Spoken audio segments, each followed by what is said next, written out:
नमस्कार, मैं सीए आशुतोष अपने YouTube channel CA Ashutosh Agarwal में आप सभी का स्वागत करता हूँ। आज की वीडियो में आपको बताने जा रहा हूँ एक नया नोटिफिकेशन आया, नोटिफिकेशन नंबर 25 डेटेड 9 अक्टूबर 2024। इस नोटिफिकेशन की वजह से सेक्शन 51 में एक न्यू क्लॉज ऐड हो गया है, क्लॉज डी, जिसमें ये कहा गया है कि अगर कोई भी रजिस्टर्ड पर्सन कोई भी सप्लाई रिसीव करता है in respect of metal scrap, और वो मेटल स्क्रैप फॉल करती हैं चैप्टर 72 से लेकर चैप्टर 81 तक under the custom tariff act 1975, तो और वो कोई तो ये उसके ऊपर अप्लाई होगा। अब क्या है इस प्रोविज़न में? इस प्रोविज़न में ये है कि जैसे कि मैंने आपको कहा कि कोई भी रजिस्टर्ड पर्सन कोई भी मेटल स्क्रैप रिसीव कर रहा है किसी दूसरे रजिस्टर्ड पर्सन से, तो उसको 2% का TDS डिडक्ट करना पड़ेगा पेमेंट करने से पहले।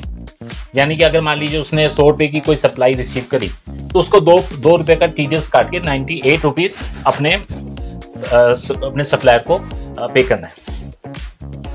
तो अब इसमें कुछ बातें हमें ध्यान रखनी पड़ेगी। पहला तो ये है कि ये प्रोविज़न जो है, अगर आपने पूरे साल भर में 2,50,000 या उससे कम में कोई सप्लाई रिसीव करी है तो फिर आप ये प्रोविज़न अप्लाई नहीं होगा।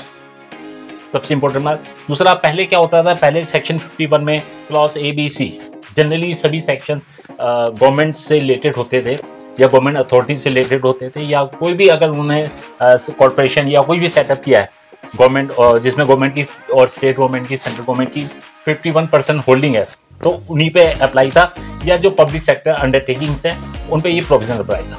इस नोटिफिकेशन के आने के बाद एक नया क्लॉज ऐड किया गया, क्लॉज डी, और उसकी वजह से अब ये जो भी रजिस्टर्ड पर्सन है, जो भी मेटल स्क्रैप रिसीव कर रहा है किसी दूसरे रजिस्टर्ड पर्सन से, तो उस पर भी अब ये सेक्शन अप्लाई हो गया।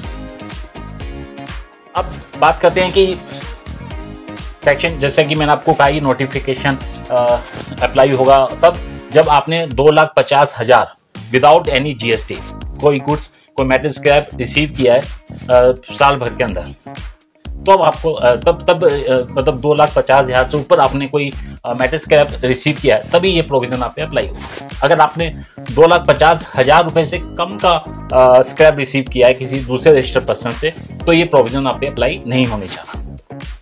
दूसरा, इसमें एक बात कही गई कि अगर कोई भी registered person metal scrap receive करता है किसी दूसरे रजिस्टर्ड पर्सन से, तो ये प्रोविज़न अप्लाई हो रहा है। इसका मतलब ये है कि अगर किसी रजिस्टर्ड पर्सन ने स्क्रैप की जो भी सप्लाई है वो रिसीव करी है किसी अनरजिस्टर्ड पर्सन से, उस केस में क्या होगा?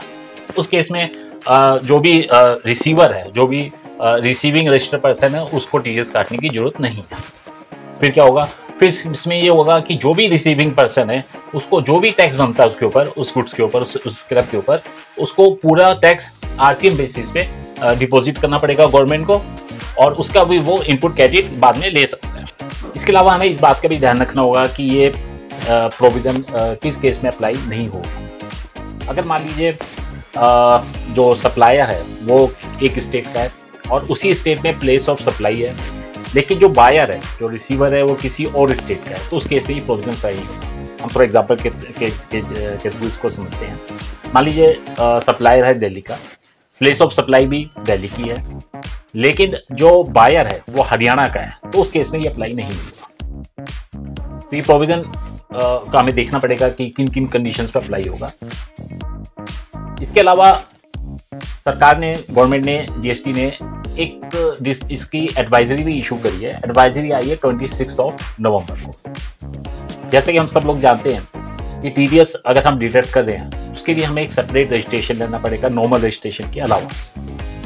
तो हम जब अप्लाई करते हैं तो उसमें कुछ समय लग जाता है। ये समय 3 दिन, 7 दिन, महीना, उससे भी ज़्यादा लग सकता है।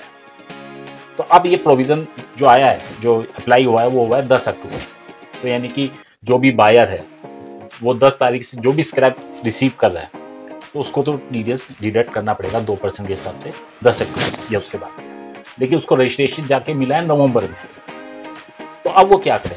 तो क्या TDS ना काटे वो 10 अक्टूबर के बाद से, और तभी TDS काटना शुरू करे जब उसका रजिस्ट्रेशन हो जाए? नहीं, उसको TDS तो काटना पड़ेगा और 10 तारीख से ही काटना पड़ेगा। जब उसका रजिस्ट्रेशन मिल जाएगा, जब वो पे करने की पोजीशन पे होगा, और रिटर्न फाइल करने की पोजीशन पे होगा, तब जाके उसको वो सारा जो भी उसने टीडीएस डिडक्ट किया है 10 अक्टूबर से लेके नवंबर में, उसको इकट्ठा कंसोलिडेट करके वो 10 दिसंबर तक जमा कर सकता है और सर्टिफिकेट इशू कर सकता है। अगर इस संबंध में, इसके रिगार्डिंग अगर आपको कोई भी डाउट्स हो या कोई भी क्लैरिफिकेशन आपको चाहिए तो आप कमेंट्स बॉक्स में डाल सकते हैं। हम कोशिश करेंगे कि आपकी जो भी क्वेरीज हैं, जो भी डाउट्स हैं, उसको हम समय रहते हुए आपको उसका जवाब, उसको रेजोल्यूशन आपको दे पाएं। धन्यवाद।